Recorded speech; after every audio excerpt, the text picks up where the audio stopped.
Kasi parang ang lumalabas ngayon, ang prueba niya lang ng closeness niya kay VP Sara Duterte is yung mga selfie niya at saka yung mga pa-shoutout. Alam mo naman, bilang sikat na tao, marami nagpapa-selfie diyan at saka nagpapa-shoutout. So hindi po yun conclusive proof na meron siyang operational proximity kay VP Sara Duterte. Pero Ayan mga kababayan, ito nga pong si Attorney Vice Mayor Respicio ay mayroon pong reaction dito kay Madriaga. At itong si dating ombudsman na Martires ay mukhang kakasuhan yata itong sila Ruistro, Mirise, Gaba dito kay Ruistro mga kababayan. At ito nga pong Congress na naglabas po ng mga hindi po beripikado at pawang kasinungalingan, pawang script, pawang katarantaduhan ng isang kriminal na si Madriaga mga kababayan. At ito ngayon, magugulat ka ba kung malalaman mo kabayan na talagang itong magpinsan na ito ay naglalaban-laban, nagsasabunutan na po ngayon mga kababayan ng kanilang mga buhok sa ilong at saka sa kilikili. At eto na, yung mga congressman mga kababayan, unti-unti na pong kumakalas at pumuposisyon na papunta dito kay VP Sara. Kumbaga, ika nga, ang tawag nila dyan, sinking the boat, no? Or palubog na po ang bangka, kailangan na nilang mag-evacuate. Okay? Yan lahat ang ating pag-uusapan mga kababayan. Aalamin natin ang buong detalye ng mga balitang ito. Ngunit bago yan, makikisuyo po muna ako sa mga ngayon palang nakabisita sa aking channel. Paki-like at paki-share ng video ito. Kung inyong mamarapatin, paki-subscribe na rin, paki-pindot ang notification bell all. Ganun sa ganun ay lagi kayong updated sa aking mga upload. Maraming salamat. Tatanawin kong utang na loob yan sa inyo mga kababayan. Now, ito, sa mga gustong magpa-member, andyan po yung join button sa baba. Pindutin nyo na lang po yan. Dagdag suporta nyo po yan sa akin. Thank you po mga kababayan. Tuloy na po tayo sa detalye. Ito nga po si Attorney Harold Respicio. Ano ang kanyang mga banat dito kay Madriaga? bakit kapag binabati siya ni VP Sara Duterte, kailangan pa ng pangalan na nakaprint, di ba? Usually kapag fan ka, yun ang ginagawa, di ba? At saka pinapadalhan daw siya ng email na formal. Thank you so much, Dr. Madriaga. Ganun ba kapag close mo yung tao, papadalhan mo ng formal email? Pero ganun yung ginagawa mo kapag marami kang supporter. Lalo na't yung mga diehard supporter mo, mga leader ng supporter, ayaw mong bitawan yan. May mga private meetings yan, hindi ba? Parati mong inaalagaan yan, parati mong sinashoutout, parati mong binibigyan ng formal na communication. Pero kung totoo na siya yung ginagamit na bagman, dapat ang mas pinakita niya ay yung mga nasa cellphone na logs, na text, at mga logs ng tawag. Yun dapat. Yung mga pinakita niya lang, yan lang yung mga nakikita sa Facebook At sabi niya, galing din sa Facebook yun. Yung sinabit niya na supplemental affidavit, parang pinilit nila na gumawa ng negative na istorya, tapos gusto nilang ipilit na yung context ay sakto-sakto. Halimbawa, sabi nila nung tatakbo daw si VP Sara at saka si BBM nung 2021, nung nag-decide sila, 2022, paano na daw nila napabagsakin si BBM ng 2025? Kaya daw nagkagulo ang Pilipinas ngayong 2025 at 2026. Hindi totoo yan.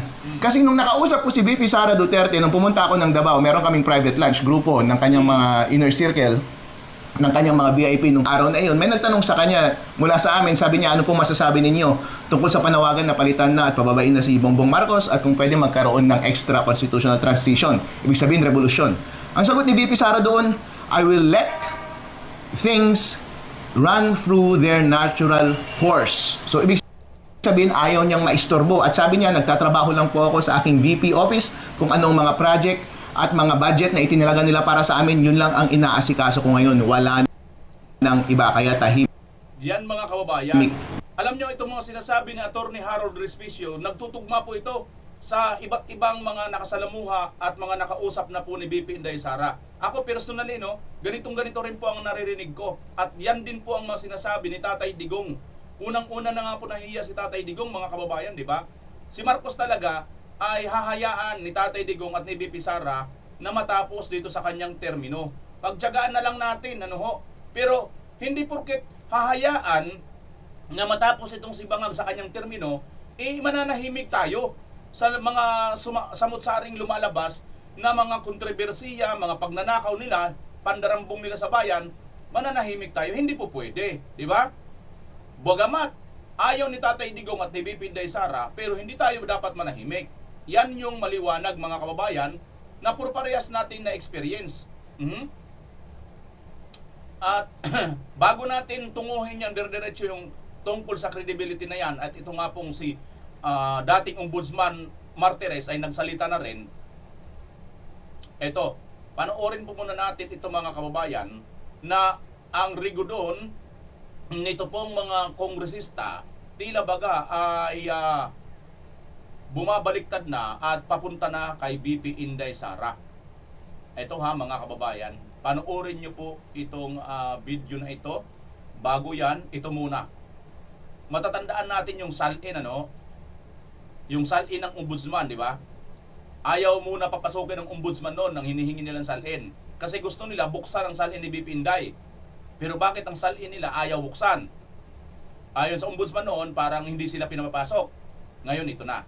Nakuha na daw po, di umano mga kababayan. Tumutugon na ang mababang kapulungan ng Kongreso sa mga hinihinging impormasyon ng Office of the Ombudsman. Ayon kay Assistant Ombudsman at Spokesperson Miko Clavano, nag-comply na ang Kamara na bigyan sila ng kopya ng Statement of Assets, Liabilities and Net Worth o SALN ng mga kongresista. Partikular na ang mga dawit ngayon sa mga maanumalyang infrastructure projects sa bansa. Yung first batch na hiningi ho namin, yun po yung nag-comply sila. Per batch. That's 26 infrastructure anomalies. So, ano lang yan? Kasi we're looking at a scheme, di ba? Eh, hindi lang naman flood control ho yan. That's a scheme of infrastructure project. Nito lamang nakaraang linggo, binalaan mismo ni Ombudsman Crispin Remulla si House Secretary General Sheloy Garafil na isa-cite in contempt ito kung hindi makikipagtulungan sa Ombudsman na i-release ang SALN ng mga iniimbestigahan nilang mambabatas. Public notice lang po. Susunod na gawin po sa amin to na Kongreso, I will cite the Secretary General in contempt. At hindi ko may papayag na baliwalain nila ang Office of the Ombudsman. Agad namang sumagot ang House Sec Gen at sinabing ang lahat ng opisyal na komunikasyon sa kanilang tanggapan ay agara nilang aasikasuhin. Ngayong may access na ang Ombudsman sa SALN ng mga mambabatas na idinadawit sa korupsyon, tiniyak ni Clavano na hindi napapatid ang commitment ng kanilang tanggapan para tuluyang makasuhan at papanagutin ang mga naglulustay ng pera ng taong bayan. This is the best time to curb corruption kasi pinapag-usapan na ho natin to eh. Diba? So, we cannot let this opportunity pass. Hindi naman nawawala po. Ang investigation lang po ay ongoing, pero syempre, hindi lang din namin pwedeng i-telegraph lahat ng punches ho namin. Samantala, handa rin ng Ombudsman na ibigay ang certified true copies ng SALN ni Vice President Sara Duterte na hinihingi naman sa kanila ng House Justice Committee para sa susunod na impeachment proceedings sa April 22. Tanging mga SALN lamang ng Pangulo, Pangalawang Pangulo at mga pinuno ng constitutional body ang hawak ng Ombudsman, habang may sarili namang repository ang mga mambabatas ng Kongreso. Evan Alvarez, UNTV News and Rescue. Diyos ang aming sandigan, Ayan mga kababayan, bakit hindi rin ilabas ang salin ni Marcos Jr. at itong kay Martin Romualdez mga kababayan? Ano ho? Pero ganito, 26 daw po ito ng mga kongresista na ilalabas din yung salin. At mukhang ito, baka nandito na yung mga member po ng congressman ng mga contractors. So magkakaalaman na mga kababayan kung saan galing yung kanilang mga yaman. Paano sila nagkamit ng ganyang kalalaking kayamanan? Di ba? Sa kabila ng ito, medyo mayroon munang pagpigil. Kaya lang nagtapang-tapangan na itong si Boying Remulla at mukhang nagtagumpay siya dito. Now mga kababayan, hanggang saan ito tutungo? At sino lang? Baka mamaya ang buksan nyo lang talaga mamaya ay ang account lang ni VP Inday. Pagkatapos may iwan sa secret pa rin sa taong bayan ng mga salin nito mga hinayupak na mga magnanakaw. Abangan natin, bantayan natin ito mga kababayan. At dahil dito, eto na, mukhang exodus na po mga kababayan. Evacuate na po. Both is sinking na po talaga. Ito, panoorin niyo itong balita na ito. Paano kung ang mayorya sa Kamara nabubuwag na rin dahil sa VP Sara saga? Ayan dahil daw po sa VP Sara saga, mukhang nabubuwag na ang liderato sa Kamara. Tandaan po natin, ang liderato po ng Kamara ay hawak po yan ni Marcos Jr. or ng Presidente. Huwag na po tayo rito maglukuhan pa, no? Hindi po basta magiging speaker diyan kung hindi po yan may basbas ng Pangulo. At this time, yan nga si Marcos Jr. Ano bang nangyayari? Bakit mabubog na? Or bakit tila bagay itong balita na ito ay naglilipatan na sila papunta kay BP Inday Sara? Panoorin natin ang buo. Ayon kasi sa aming source, isa-isa nang nalalaglag ang mga kapartido ni dating House Speaker Martin Romualdez. Ang Ayan detalye sa exclusive agenda report ni Joash Malimban. Ayan mga kababayan ha, isa-isa na daw nalalaglag ang mga kapartido ni dating Speaker Martin Romualdez. So sino ba ang speaker ngayon? Siyempre si Bujide, hawak yan ni Marcos Jr. At sino ba yung si Ombudsman Remulla? Siyempre siya lang naman yung bindalo na hindi naman karapat-dapat naging ombudsman dahil hawak din ni Marcos Jr. Okay na, naintindihan nyo na, gets na. Tuloy natin. Tila nagsisimula na umanong kumalas ang mga miyembro ng Lakas CMD sa Kongreso. Ayon yan sa isang mapagkakatiwalaang source na may mataas na tungkulin sa Kamara. Umabot sa 100 ng miyembro ng Lakas na pinamumunuan ni former House Speaker Martin Romualdez nang matatag ang Marcos Jr. administration. Grabe no? Mahigit 100 ang member po ng Lakas. Ang pumapangalawa dito ay ang NUP na mahigit din 40. Panoorin natin. Pero nitong Marso lang, naglipatan sa Partido Federal ng Pilipinas o PFP ang nasa tinatayang 10 miyembro nito. Okay, may 10 miyembro ito pumunta sa PFP. Anong PFP? Yung Partido Federal ng Pilipinas kay Marcos Jr. to. Anong nangyari? Bilang na sina Isabela Representative Antonio Albano at si Appropriations Committee Chair Nueva Ecija Representative Mika Swansing, House leaders sa mga kongresistang lumipat sa partido ng Pangulo at ni incumbent Speaker Boji D na nagbibigay kontrol sa kanila ng marami sa major committees sa Kamara.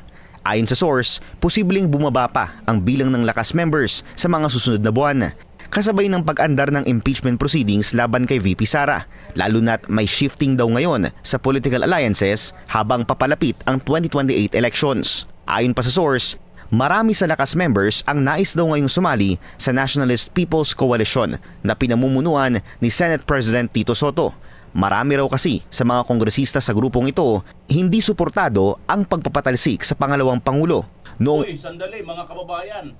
Ito daw na ibang mga kongresista ay may balak na pumunta dito sa grupo naman ni Tutasin na ito daw po mga kongresista ay hindi rin sang-ayon dito sa impeachment or pagpapatalsik kay BP Inday. Teka, sandali. Si Tutasin, di ba, atat na atat sa impeachment kay BP Inday? Naloko na mga kababayan.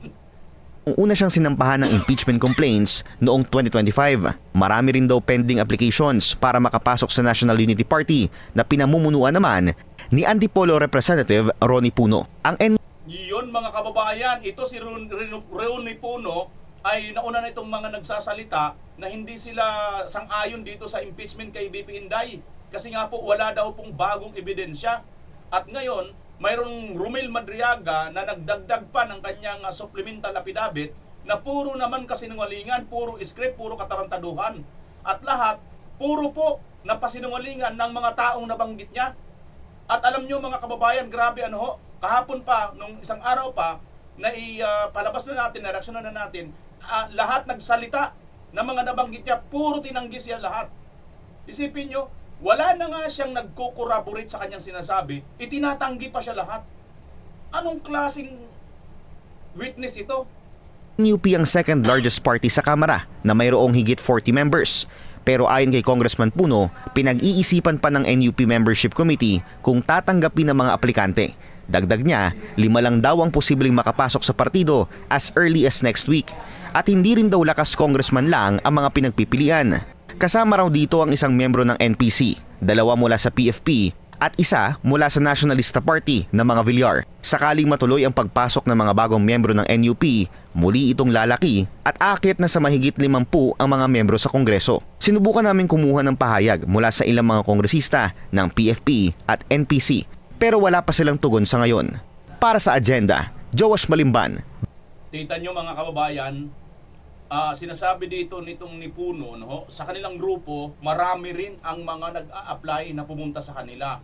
Sandali, kung marami, nangangahulugan ba ito mga kababayan na ayaw na rin nila dito sa grupo ni Marcos. Isipin nyo ha, andyan nga yung federal, di ba? Yung PEP, Partido Federal ng Pilipinas, na yan ay partido ni Marcos at ni Budjide. At siyempre, ano yan eh, incumbent yan eh. Bakit yung mga nag-aalisan na mga tao ni Martin, galing lakas, ay bakit hindi na lang dumiretso dito ngayon, kanino? Dito ngayon sa grupo ni Marcos. Bakit mga kababayan? Ha? Ito ba ay nangangahulugan na talagang ang pupuntahan nila itong against sa impeachment ni BP Inday Sara? Bakit? Kasi nakikita na ba nila na pagdating ng 2028, kailangan na nilang pumosisyon. Maliwanag yan mga kababayan. Dito po sa politika, mahalaga po ang future mo or ang susunod mong move kung saan ka pupunta. Kasi pag hindi mo po yan alam, naku po, naku po. Yari ka na dyan, no? Pagka hindi mo alam yung pupuntahan mo, talagang pupulutin ka sa kangkungan. At tandaan po natin, sa lakas po ni Tatay Digong, tapos na siya sa kanyang pagiging presidente, mataas pa rin ang ratings. At nai-transfer ito kay BP Inday. Lalo pa nga ngayon na pinakidnap nila si Tatay Digong, mas lalo pang galit ang taong bayan. Protest both. Protest, galit, at ito pa ngayon na walang solusyon itong animal na Marcos Jr. sa problema natin sa ekonomiya, puro lang kung ano-anong mga katarantaduhan pinaggagawa, di ba? Pa-jumping jack pa yan. Hindi naman na-solve yung kahirapan sa bansa. Pagkatapos, may pinakamalupit pa na billion-trillion na flood corruption. Di ba? So talaga, itong mga congressman, nag-iisip na.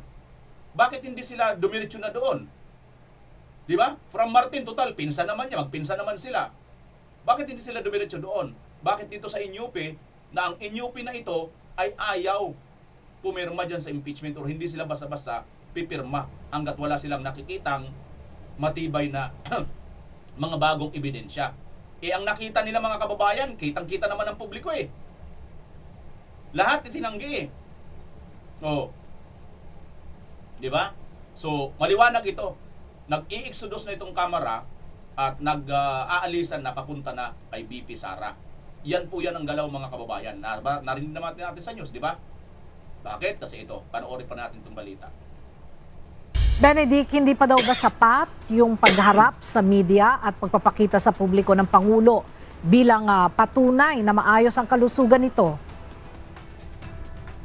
Magandang tanghali, Ella. Ayon sa United People's Initiative, sa ngayon ay hindi pa sila kumbinsido sa ginawang paglabas sa press con, pag-jumping jack at pagja-jogging ni Pangulong Ferdinand Marcos Jr. kahapon. Para sa UPI, nakasaad sa 1987 Constitution na karapatan ng publiko na malaman ang kalagayan ng kalusugan ng Pangulo bilang Head of State at pagiging Commander-in-Chief ng Uniform Service. Ito ay bilang tugon na rin nila sa mga tanong ng publiko dahil sa mga araw na walang appearance si PBBM ay mga throwback video o pictures ang kanilang inilalabas. Kaya naman para mapatibay ang kanilang hiling sa pamamagitan ng electronic filing noong Biyernes ay nagsumite ng writ of mandamus sa Korte Suprema ang UPI. Sa naturang petisyon, pinasasagot nila ang Office of the Executive Secretary, Presidential Communications Office Secretary Dave Gomez at Palace Press Officer Undersecretary Claire Castro. Bukod sa timely medical bulletin, hinihiling din nila na sumailalim sa hair follicle drug test si Pangulong Marcos Jr., lalo na't hindi lamang physical, kundi maging ang resulta ng mental health nito ay kailangan din malaman ng taong bayan.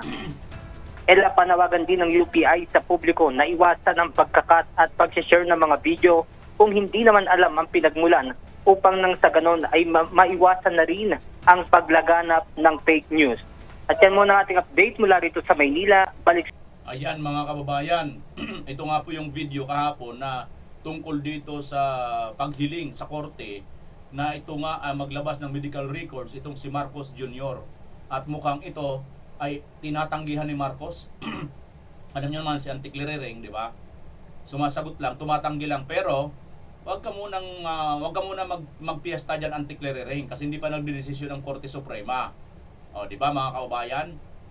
Ito, punta na tayo ngayon dito naman sa mga doon pa rin sa mga ginawa ni Ramil Madriaga. At ito nga mamaya mga kababayan ay si ano na mismo, Ombudsman Martires na ang ating mariringgan. Bago yan, ito muna, pakinggan natin to.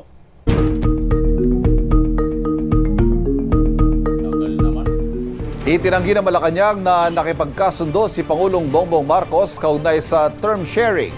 Kasunod yan ang inilahad ni Ramil Madriaga sa House Justice Committee na pumayag umano noon ng Pangulo na bumaba sa pwesto para maging presidente si Vice President Sara Duterte.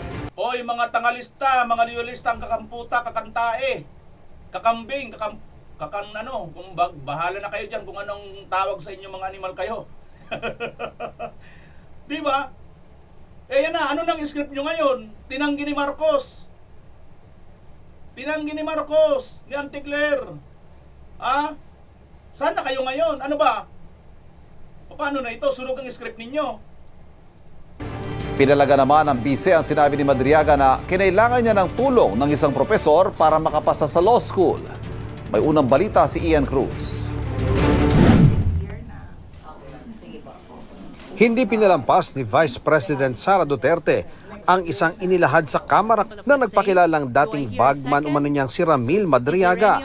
Tungkol ito sa umano'y naikwento noon kay Madriaga ni Attorney Ryan Ray Kilala, ang dati raw Associate Dean ng San Sebastian College of Law na dati raw profesor ng bise nung nag-aaral ito noon. He shared with me that Sara was not particularly good in school, was often struggling with her academics and habitually rude and violent to other students. Hence, Attorney Ryan used his influence in San Sebastian College of Law to ensure that Sara received passing grades despite her poor academic performance. Sabi ni Duterte, ito kayang mga pinagsasabi nitong si Madriaga, kung walang mga kababayan, wala siyang script na binabasa, kaya niya itong sabihin ng dire-diretso. Sige nga mga kababayan, comment nyo nga kasi nakikurious ako dahil same sila ng lahat, no? Meron ako kasing nakita na mga post na ganyan na para bang same sila ng script lahat. 'Di ba? May mga binabasa sila lahat mga kababayan Tingnan na natin. Meron yata akong na-share na post na ganyan Ito yung sinasabi Sabi dito. Ito nakita ko lang ito mga kababayan sa social media. Sabi niya, "Hoy, ikaw tanga. Bakit anong ginawa ko?" Sinong nagsabi sa iyo na isama mo sa script na bobo sa eskwela si BP Sara? Sabi mo siraan ko ng siraan. Sabi naman daw nito, "Tanga, one take lang sa bar exam. Bobo ka talaga." Halatang halata tuloy kayong nagsisinungaling. Tanga kang iyakin ka. Ayan. Di ba mga kababayan? Kitang-kita naman kasi, iisang kanilang script, no? Iisang kanilang script mga kababayan. Di ba? Ang kanilang mga script talagang sablay lahat itong chike. Di ba? Tapos ngayon mismo ng Malacanang ang nagdidebunk dito kay Madriaga. So ano ang kanilang moralidad dito? Sa isang pahayag, sa lahat ng anyay kasinungalingang ibinato ni Madriaga, ang pagsabing kinailangan niya ng tulong para makapasa sa law school, ang kanya raw pinapalagan. Tinapos daw niya ang pag-aaral sa sarili niyang pagsisikap. Binigyan daw niyang prioridad ang anyay well-rounded life kesa academic excellence. Hindi raw siya humingi ng special accommodation sa sinumang propesor para sa kanyang grade dahil kaya naman daw makuha ang bare minimum nito. Hindi rin daw siya naging paksa ng anumang reklamo ng kabastusan o karahasan laban sa ibang estudyante. Sinusubukan pa naming makuhang panig ni Attorney Kilala. Buwelta rin ng bise, hindi mapapantayan ni Madriaga at mga kasabwat niya sa Kamara ang kanyang kapasidad na makakuha ng resulta sa kaunting pagsisikap. Dahil hindi raw sila makahabi ng kapanipaniwalang kasinungalingan. Sabi pa niya, kung may aligasyon daw ng panunuhol noong unang impeachment proceedings, ganito rin daw ang nangyayari ngayon. Ang iba pang testimonya ni Madriaga, Minaliit din ng kanyang abogado, kabilang ang tungkol sa pag-dispose umano ng 125 million pesos na confidential funds sa loob lang ng 24 oras. Wala siyang posisyon para malaman kung anong ginawa doon sa confidential funds.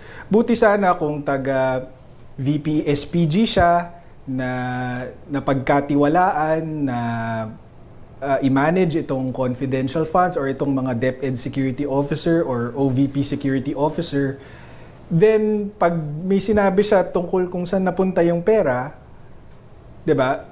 Baka kapanipaniwala. Pero somebody like Ramil Madriaga na outsider, walang katibayan na nagtatrabaho siya kay VP Sara maliban sa mga picture at video nung kampanya pa, wala po tayong mapupulot diyan. Pati na ang sinabi ni Madriaga na naroon siya ng pagpulungan ng umano'y planong pagpapatalsik kay Pangulong Marcos. Like itong mga term sharing agreement with BBM Kuno, mga ouster plot, mga assassination plot. Pero alam naman namin na hindi totoo lahat yun . Tingin ng kampo ng bise, may motibo si Madriaga sa pagharap sa impeachment proceedings. Ang totoong motibo niya ay para makalabas ng kulungan. Natanong na rin tungkol dito si Madriaga na kanya namang itinanggi. Wala bang pangakong palayain ka sa kulungan kapalit ng pagtestigo na ginagawa mo ngayon? Di po ako humihingi ng anumang kapalit sa paggawa ko ng salaysay ko.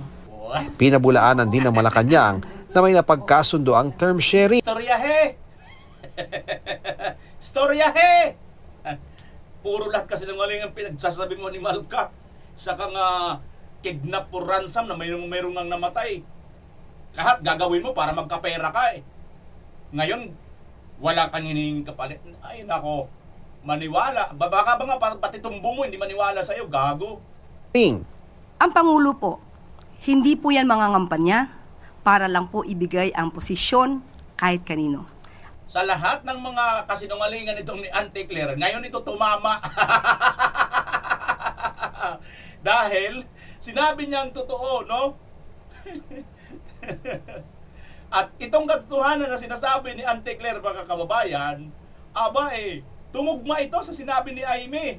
At tumugma din ito sa sinabi ni BP Inday at lahat ng kampo.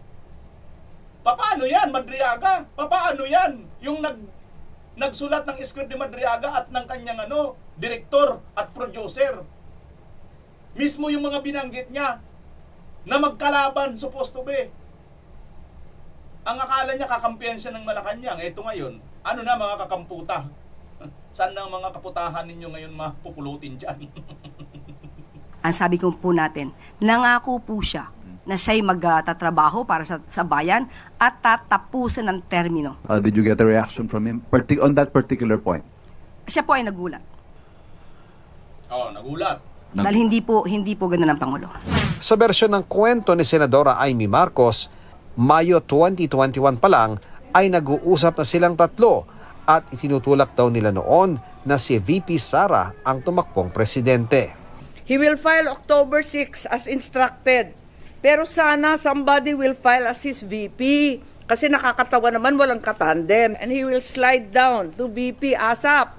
Ang sagot naman ni VP, tulad ng sinabi niya sa media, naku, ang usapan namin ni PRRD, VP na siya sa PDP. Ako, mayor na. November 12, ang liwanag naman ng statement ng aking kapatid. No to possible term sharing. Bakit magte-term sharing? Pinipilit nga namin na yung buong term, ang pagiging Pangulo, para kay Inday. Yan mga kababayan, para kay Inday talaga yan. Naawa lang si Inday sa pamilyang Marcos kasi nga akala hindi mambubudol. Kumo nga bangag ito kaya marunong mambudol. Ginawa ang lahat. Biruin mo, pinagbigyan ka lang, naawa lang sa pamilya ninyo. Pero nung ginawa mo, sinamantala nyo ang kabaitan ng mga Duterte. Natulungan na kayo at lahat.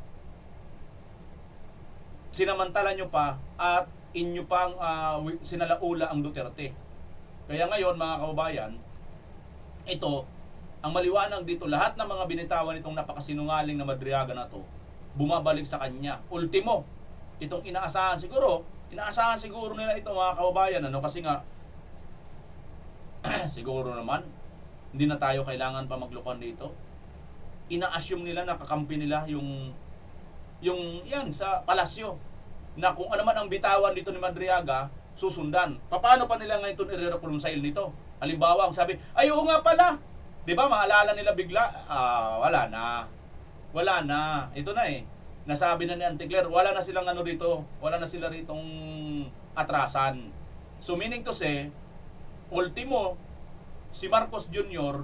na pinaparatangan ni Madriaga na di umano nakipagkasundo sa term sharing ay itinanggi yan. So maliwanag po ito mga kababayan, itong si Madriaga ay isa pong wala pong kakwenta-kwenta. At dapat lang po talaga nakasuhan ito, pati itong dapat tambakan to ng kaso. Lahat ng kanyang mga binanggit mga kababayan, sana kasuhan si Madriaga, no? Lahat para mas marami-rami. Plus, hindi lang yan. Ang magkaso pa sa kanya yung libel, dapat cyber libel para medyo mas malalaki ang mga ano sa kanya, parusa. bawat isang paninira, no? Bawat salita niya ron na mga nakakasira. Oh. 'Di ba? Ito pa.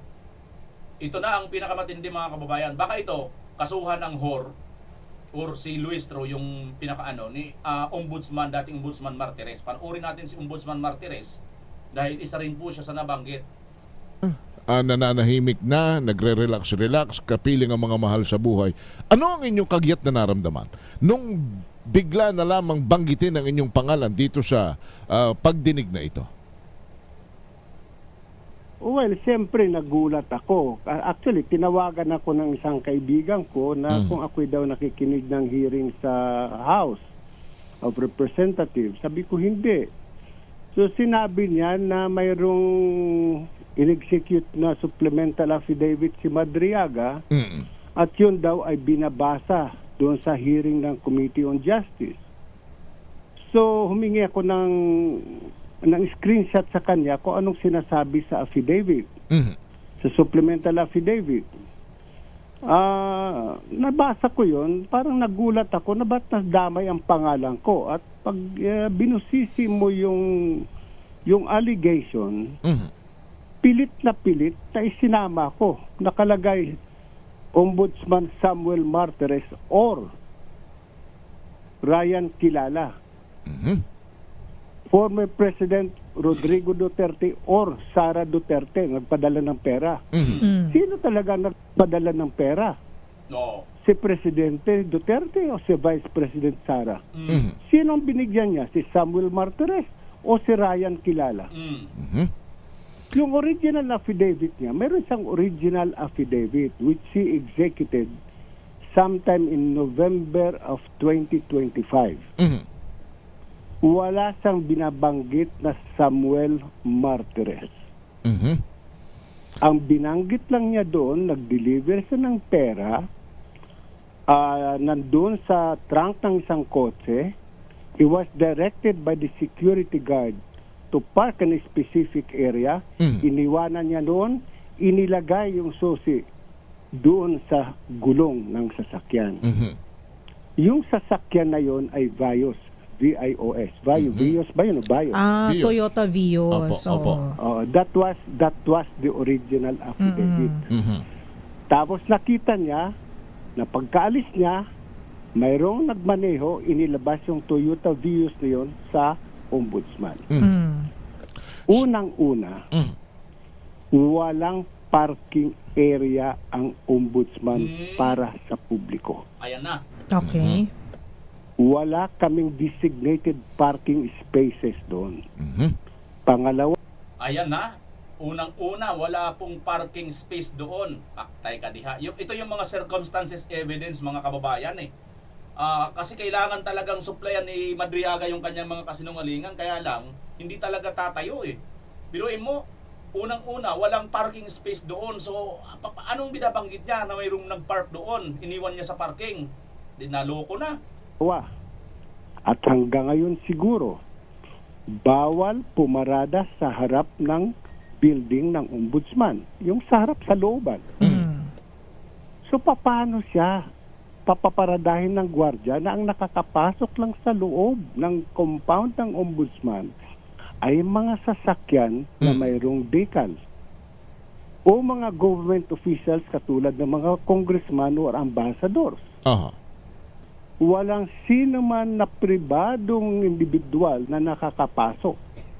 Maliban lang sa sinasabi niya, siya daw ay ahente ng National Security Advisor sa counterterrorism. But if you check the records of the National Security Office, there is no such name as Ramil Madriaga. Paktay ka diha. Ayan na mga kababayan. Ano pa bang kailangan natin na pruweba? Wala naman po palang record dito si Madriaga dyan na member siya ng ano yan, yung National Security Council. Kung ano man yan ang binabanggit niya na dahil security siya. Pag chinik mo ayon kay Ombudsman Martires, walang pangalang Madriaga. Ano ba yan? Ito palang mga kababayan, dapat talaga tinigil na ni Luistro, o kaya dapat binasa muna ni Luistro ang mga script ni Madriaga bago niya sabihin, bago niya ngayon ilahad dyan ng under oath. So ngayon, pinag-under oath ni Luistro ang kasinungalingan ni Madriaga.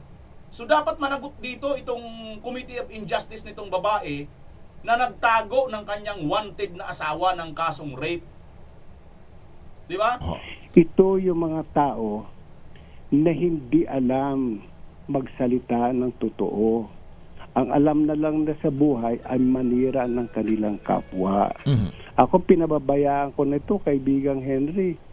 Kasi nag-enjoy ako. Actually, wala ako sa Metro Manila ngayon. Kanya nga po. Town. Opo. Oo. Galing ako sa isang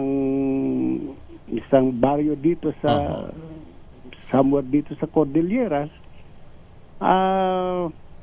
Nag-enjoy ako sa Kamamarites. Sarap ng buhay ng retiree. Kanya lang, partner Justice, ang inyong pangalan ay matagal niyong pinakaingatan. Di naman may pagkakaila. Kaya iyan na kayo. So, yan muna mga kababayan ha. So, nakita na po natin dito. Yung mga pinunto dito ni Ombudsman Martires, sipin nyo ha, dalawa. Isa, yung binanggit ni Madriaga na tumanggap siya ng pera kay Pangulong Duterte or Vice President Sara. Excuse me. Yung palang ito hindi na siya tiyak eh. Sa korte mga kababayan, sa pagkakarinig ko, pagkakatanda ko, kailangan specific ka dyan. Hindi po pwede yung kambyo-kambyo. Hindi po pwede yung, sandali, hindi pala. Sandali, hindi pala. Ito pala. Hindi ganun. Kailangan kung anong una mong sinabi, yun na yun. Tindigan mo yun. Kung mali yun, mali talaga yun. Kung tama yun, tama talaga yun. Hindi mo na pwedeng touch move. Ika nga sa larong chess. Diba? Dito pa lang dapat pansin na ito ng mga After all, abogada yan si Luistro na nagtago ng kanyang asawang wanted sa kasong rape eh. Di ba? Doon pa lang mga kababayan, pinara na nila sana ito. Kasi nga, makakapanira sila eh. Ayan ang problema. Pagka, alam mo, nilamon ka na talaga ng political na ambition mo. O, ano pa? Panoorin natin si Attorney Respicio. Tituloy natin. Lang ako. So yun ba ang tao na gustong pabagsakin si BBM ngayong 2025 at 2026? Hindi. Pero ginawang istorya yun ni Madriaga para ipilit yung current context na kunwari pinagplanuhan na noong 2021-2022 pa. So hindi yun po ang gusto ni VP Sara Duterte. Ang isa pang example is yung vocabulary ni Dugong. Meron siyang binanggit na bakla iyan at o kaya baliw iyan. Pero si Dugong hindi nagsasalita ng Tagalog yan pagdating sa mga ganyang salita, hindi ba? Kapag magsasalita ng ganon, ang sasabihin niya Bisaya, buang yan o bayot yan. Ganon siya magsalita. At ganoon din po yung sinasabi ni Madriaga nung una daw silang magkakilala ni VP Sara Duterte. Sabi daw ni VP Sara Duterte ay mas gusto niya yung tawag kaysa text. Hindi totoo yan.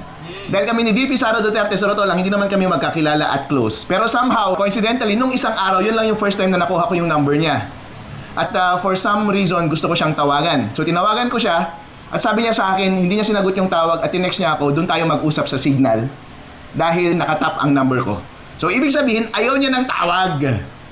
At nag-text lang kami doon sa encrypted app platform. So kung totoo na nag-uusap sila ni VP Sara Duterte at ang preferred daw ni VP Sara Duterte ay tawag, hindi totoo yan dahil nakatap lahat ng number ng mga high profile na tao sa Pilipinas, pati number ko nakatap. Hindi totoo na gusto niya makipag-usap sa Truecaller. Parating nag-uusap yan through encrypted apps. Kaya madami po yung hindi makatotohanan na pahayag ni Madriaga. At isa pa po dito, meron bang motibasyon si Madriaga na magsinungaling? Kasi halimbawa, yung umiyak siya. Noong umiyak siya, halata mo, nung umiyak siya, yun yung panahon na binabasa niya, na love niya si Sara, di ba? Nung umiyak siya, sabi niya, nung binabasa niya yung Facebook post niya, na kapag meron mang tatakbo, hindi ako boboto kapag hindi Sara Duterte ang iboboto ko. Doon siya umiyak. Dahil malalim ang sentimento niya. Kasi alam niya na love niya si VP Sara Duterte at trinatraidor niya ngayon. Pero bakit siya nagsasalita laban kay VP Sara ngayon? Kasi nauna, yung kanyang kaso na kidnapping. Nauna siyang kinasuhan ng kidnapping at saka na-incarcerate siya at nahihirapan siyang mag-bail out. Feeling ko na-deny yung kanyang petition for bail. So halos habang buhay nang nakakulong yung tao na yan. So therefore, nakita ng gobyerno, ito lang ay hypothesis ko, nakita ng gobyerno na merong dating supporter si Sara na nasa kulungan ngayon, na desperado at hindi makalabas sa kulungan, so kinausap nila, siguro nagkaroon ng deal at sabi, kung gusto mo makalabas sa kulungan, tumalikod ka kay Sara at gumawa ka ng kwento. At para ma-establish natin yung credibility mo, ipakita natin yung mga picture mo with Sara. O di ba? Kahit ako rin may mga picture din ako with Sara eh. Mas close pa nga ang pwede kong ma-establish na relationship with Sara with those pictures. Pero madali lang mag-imbento na inutusan niya ako na mag-deliver ng pera, hindi po ba? O yun po, madali lang talagang mag-imbento kapag ganun yung kalagayan at naipit talaga siya. Naipit siya, wala na siyang pag-asa, hawak ng gobyerno ang kanyang kalayaan at seguridad. Eh malay mo, itumba siya ng gobyerno kung ayaw niyang mag-cooperate at sinasabi na habang buhay ka na lang dyan na makulong kung ayaw mo makipagtulungan sa amin. O kaya kunin mo na lang yung deal na makipagtulungan ka sa amin, malay mo makalabas ka pa dyan. So yun po yung mga questionable na statement ni Mr. Madriaga. Sa palagay ho ninyo, sino yung nasa likod nito nga pong pagpapanggap if ever ni Madriaga naman po? Kasi po parang ang lumalabas ngayon sa testimonya ni Madriaga, gusto lang talaga nilang siraan yung image ni VP Sara at yung pamilya Duterte.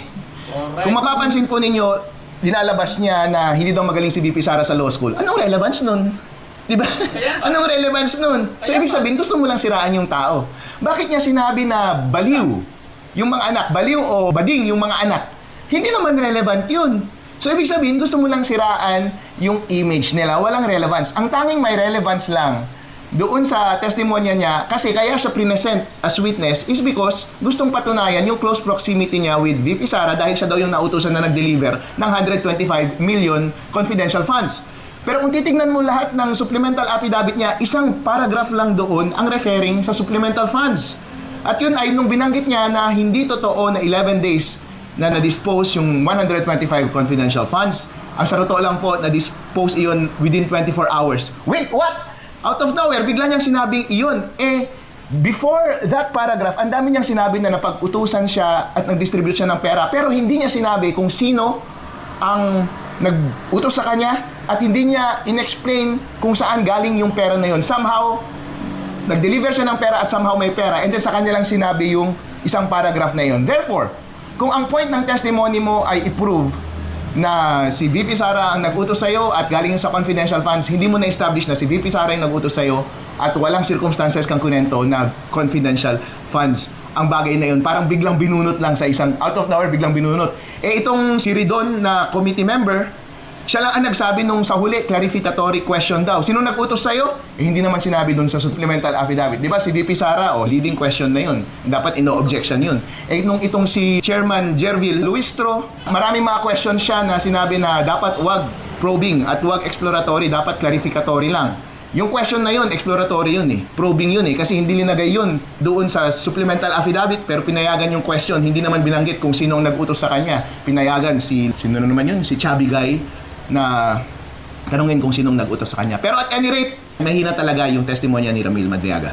Kaya yung views ko, kapag makikita mo sa opinions ng iba, perspectives ng iba, magkakaiba po. Pero iisang trajectory lamang, iisang vector lamang. At yan ay papunta sa katotohanan. At ang katotohanan ay buo ang kredibilidad ni VP Sara Duterte. At gusto namin siyang maging presidente ng Pilipinas. Yes! Yan mga kababayan ang katotohanan dito. Talagang puro paninira lang kasi nga po wala po silang makikitang mali na ginawa ni BP Inday Sara. Kaya ngayon, sisirain na lang po para baka sakali, umubra pa, baka sakali si BP Inday Sara ay matanggal po, hindi po makatakbo, no, sa 2028. Ito mga kababayan, mayroon po tayong nakitang post ni Brian Lim. Idagdag ko na lang ito mga kababayan. Si Brian Lim, ito po, tingnan nyo po itong post ni Brian Lim. Ayan. Buksan natin sa isa. Ito. Yan ang picture na yan. Ano ba yung mayroon dyan sa picture na yan? Ito, mga usapan nila mga kababayan. Ito yun, sabi dito, last seen 2 minutes ago. Hiya, they are talking about the painting. My Hiya called his watching the news. Is that really yours? Sabi naman ito. Yes. Ilan to? 100, no? 100,000 or 10,000, ano ba? 10,000 ba? 100,000, no? 6 eh. 100,000%. Tot sa'yo yan.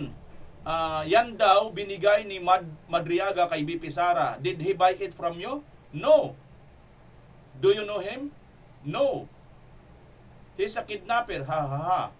I gave that to Sara straight lol. Fucking ahit, sabi niya rito. Hoy, sabi dito, no? Ayan. I give that to Sara. Ayan. Hay, kabakako na lang, Jude. Ayan. Ibig sabihin, ay nako, napakasinungaling daw talaga. Ito pa nga nilang usapan. Time of post and dates. The quote is so fucking perfect. Ito daw po mga kababayan, no? Ito yung time and date at saka quote, no? Ito yung kanyang ano. Can I share this with they might be find it useful to discredit that fucking liar? Sure, of course. Ayun. Binigyan siya ng mga kababayan, go signal na i-post ito. Thanks. You can sure the guy Madriaga. You can sue the guy Madriaga because he claiming that he himself gave that painting personally to VP Sara. Nako po. Kaya yan, maaari pa pong matambakan ng kaso. Sure, of course, no? Thanks. You can sue the guy. Ayan na. May sent me this. I was like, excuse me. I'm not a scholar and I'm not from Laguna. And I gave that to her directly when she was mayor of Davao. Ayan mga kababayan. So, ayan po ang kasinungalingan nitong gago na Madriaga na to. Ano pa bang aasahan dito mga kababayan? Talaga naman na sinungaling lang ang pinaggagawa nito. So, ano ang aasahan? Wala. Ang aasahan lang natin dito ay patuloy na lalamunin ito ng kanyang mga kasinungalingan at aasa na lang na makachamba na bumuto itong mga congressman para i-impeach si BP Inday at nang sa ganun makaligtas siya. Makaligtas siya at makalabas siya diyan sa kulungan. Yun malamang ang kanilang bargaining dito mga kababayan. Pero for sure, no, wala po talaga silang balak dito na magtapat sa taong bayan o isabi yung katotohanan. Ang kanila lang talaga mga kababayan balak or gustong gawin ay manira lang kay BP Inday Sara.